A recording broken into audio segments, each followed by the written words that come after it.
"Congrats, Dr. Harper, and oh, by the way, I want a divorce," she said, smiling at her friends like it was a joke.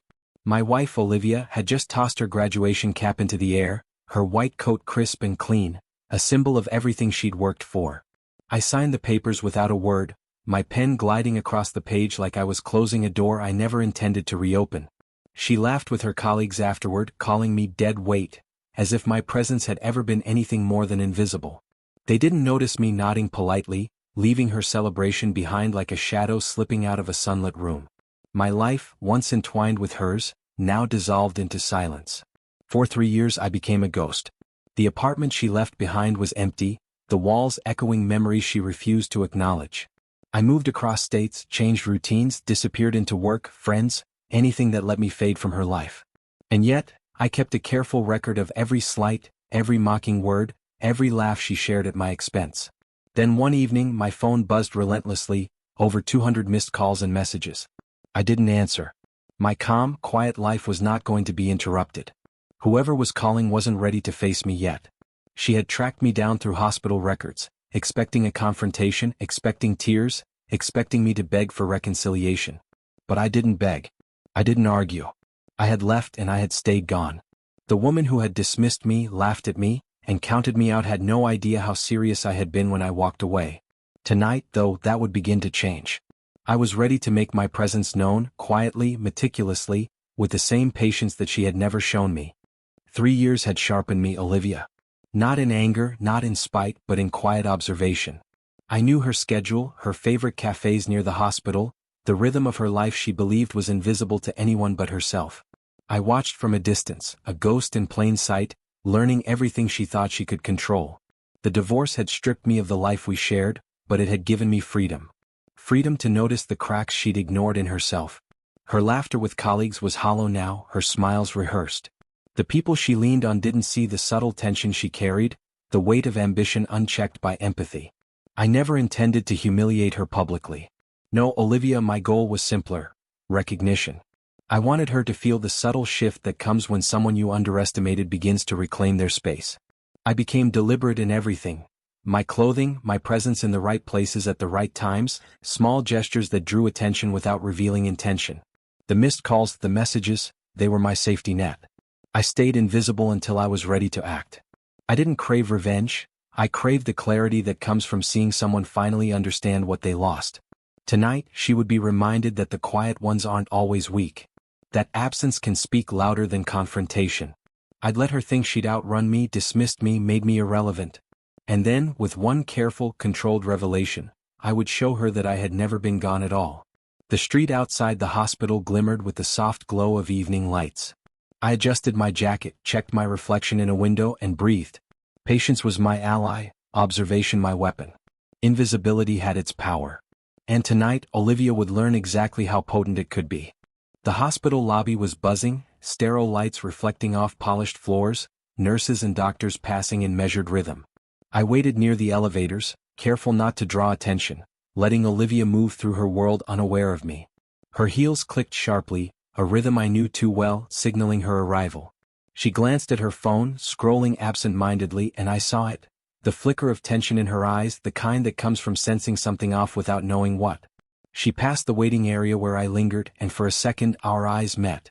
Recognition didn't flash immediately. She looked through me, confident I was invisible. That overconfidence, that arrogance, it was still hers to wield, but the cracks had started. I had prepared for this carefully. The papers I needed, the messages, the evidence of the callousness she had shown, all tucked safely in my bag. I didn't intend chaos, just the moment she realized she hadn't accounted for me. Her colleagues greeted her warmly, oblivious to the storm that was about to touch her life.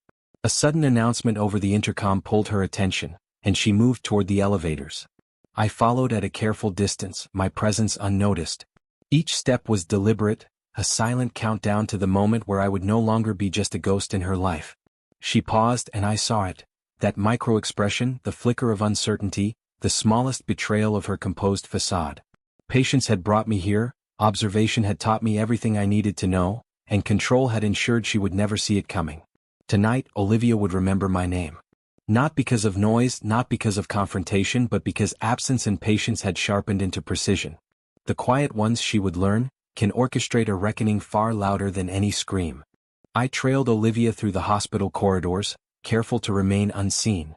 Her laughter with colleagues echoed lightly, a sound that once comforted me, now grated like nails on a chalkboard.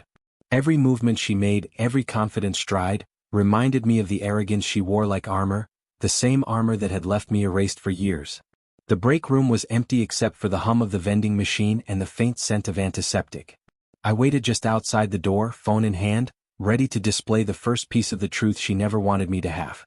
She opened the door and stepped in, setting her bag on the counter, unguarded, unaware. I let the door click shut behind her, my shadow stretching across the linoleum floor. She froze the instant she saw me standing there, calm, composed, and unshakable. "You," she whispered, her voice betraying a fraction of fear. I didn't speak immediately. I let the silence stretch, thick and deliberate, so she could feel the weight of every ignored message, every unanswered call, every day she laughed at my absence. Then, slowly, I placed the first envelope on the counter, a folder containing years of texts, emails, and evidence of her manipulations. Her fingers trembled as she reached for it, glancing at me with disbelief. How did you?" she stammered, searching for words. I let her panic simmer for a moment before answering, softly, almost gently. "You thought I'd disappear forever. I didn't. And now you'll see everything you tried to hide." Her carefully constructed world began to wobble. Eyes darting between the folder and me, the first cracks of realization appeared. No colleagues were around, no witnesses, just her and the evidence of her arrogance. The calmness in my voice, the measured pace of my actions, made the truth impossible to ignore. She swallowed hard, and I knew the reckoning had begun. Tonight she wouldn't just see me, she would feel the consequences of her choices. The folder slipped from Olivia's hands and hit the counter with a hollow thud, papers spreading like a confession she could no longer contain. She stared at the screenshots, the timestamps, the signatures, proof of conversations she'd sworn were harmless, jokes she'd made at my expense, plans that erased me long before the divorce papers did. "This isn't what it looks like," she said quickly, falling back on the same reflex that once worked on me. Her voice shifted, softer now, practiced. "You know how people talk. I was under so much pressure." I watched her carefully. 3 years ago I would have reached out, tried to steady her, tried to fix what she broke. That man was gone. The silence between us felt different now, no longer heavy with regret, but sharp with clarity. "You called me dead weight," I said evenly. "You laughed about it. In writing." Her face flushed. "I didn't mean it like that." I nodded once. "You always mean it exactly how it comes out." She paced the small room, hands tugging at her sleeves, eyes darting toward the door like she expected someone to save her. No one was coming. I hadn't told her everything yet, and that terrified her more than anger ever could. "You tracked me down," I continued. "You pulled my records. 200 missed calls. Messages saying you were sorry. Saying you needed to talk." Her voice cracked. "Because I do. I made a mistake." I met her eyes then and she finally saw it. There was no hunger there anymore. No longing. Just resolve.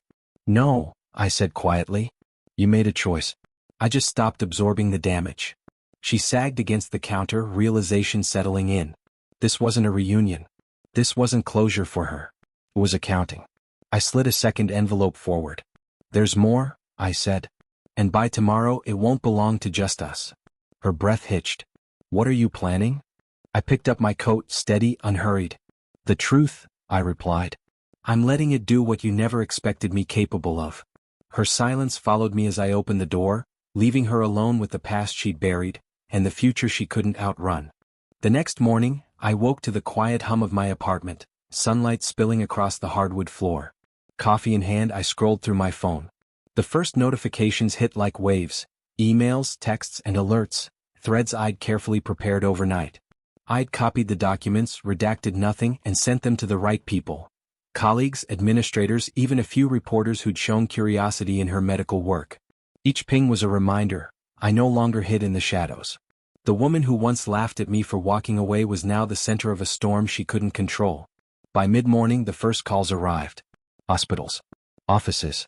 A few concerned friends who didn't realize what had been unfolding. Her reputation, the one meticulously built, was cracking under scrutiny. Every laugh, every careless word she tossed aside years ago, was now evidence. I didn't watch the chaos. I didn't want to. I walked along the river near my apartment, letting the wind clear the residue of anger from my chest. The water reflected the morning light, calm and indifferent. I remembered sitting behind the couch, my son clutching my arm, the fear in his eyes that night when strangers whispered. This was for him, for the years I'd remained invisible, for every time I swallowed humiliation to protect someone else. By afternoon, news outlets picked up snippets. Comments started appearing online. Some people sympathized, some were shocked. The woman who once wielded control effortlessly now had to face scrutiny without armor. I sat on a bench, watching pedestrians pass, oblivious to my internal quiet. Freedom wasn't loud, it was subtle, like the rustle of leaves along the riverbank. I smiled faintly. Walking away wasn't the end. It was the beginning. And now the truth had legs. I checked my phone one last time, her number flashing. I didn't answer. She needed to understand that some lessons aren't learned with apologies, they're learned with consequences. By evening, the storm had spread further than I anticipated. Emails from her colleagues, hospital administrators, and even a few professional boards poured in. Her once untouchable reputation now had cracks, small but widening fast. The medical world she had prided herself on navigating flawlessly was no longer safe territory. I watched it unfold quietly from my apartment. The news alerts, social media chatter, and whispered phone calls became a distant hum behind the open window. I didn't need to be in the chaos. I had already stepped out of the arena she thought defined me. Meanwhile, her messages began arriving in torrents. Pleas, threats, denial. But I ignored them. Every ping reminded me of the night I left, the night I signed the papers without argument, the night she laughed about me being dead weight. That laughter had been the final confirmation. I wasn't invisible because I wanted to be, I had been forced to survive silently. I remembered the fear in my son's eyes, the way he clung to me when strangers whispered about us. I had hidden him, protected him even while disappearing from her life. Every calculated step I'd taken to reclaim my freedom now resonated with purpose.